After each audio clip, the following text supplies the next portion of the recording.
नमस्कार, मी श्वेता. तुम्ही पाहताय न्यूज 18 लोकमत बुलेटिनमध्ये तुमचं स्वागत. दुपारच्या बातम्यांमध्ये सुरुवातीला बातमी आहे राजकीय वर्तुळातून महत्त्वाची. आज जर राजेशाही असतील तर राज्यपालांचा टकमक टोकावरून कडेलोट केला असता, अशा शब्दात उदयनराजे छत्रपती यांनी इशारा दिलाय.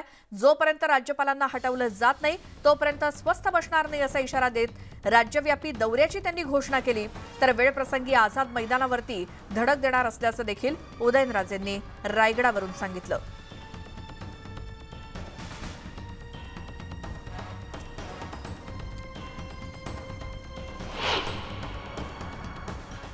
बांगडी जोपर्यंत होत नाही त्याला तिथून म्हणजे जर इथं चुकून असते तर इथं काय एक भाग असतो ना विशिष्ट गडावरती, काय म्हणतात टकमक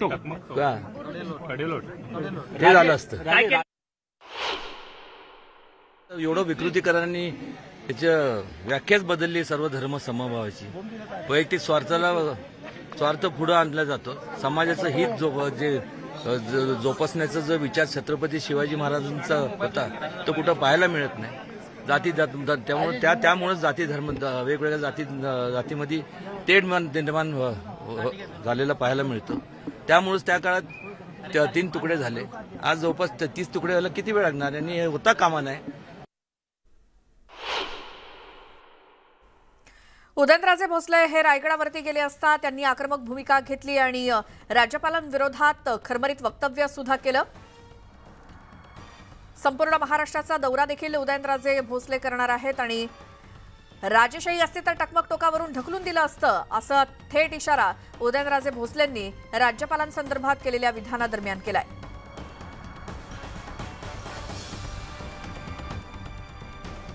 जोपर्यंत राज्यपालांना हटवलं जात नाही तोपर्यंत स्वस्थ बसणार नाही असं सांगतानाच त्यांनी आपल्या राज्यव्यापी दौऱ्याची देखील घोषणा केली. वेळ पडल्यास आझाद मैदानावरती धडक देणार असल्याचं देखील उदयनराजेंनी सांगितलं. काय म्हणाले उदयनराजे भोसले, पुन्हा एकदा ऐकूया. बांगडी जोपर्यंत होत नाही त्याला तिथून म्हणजे जर इथं चुकून असते तर इथं काय एक भाग असतो ना विशिष्ट गडावरती, काय म्हणतात टकमक ते झालं असतं.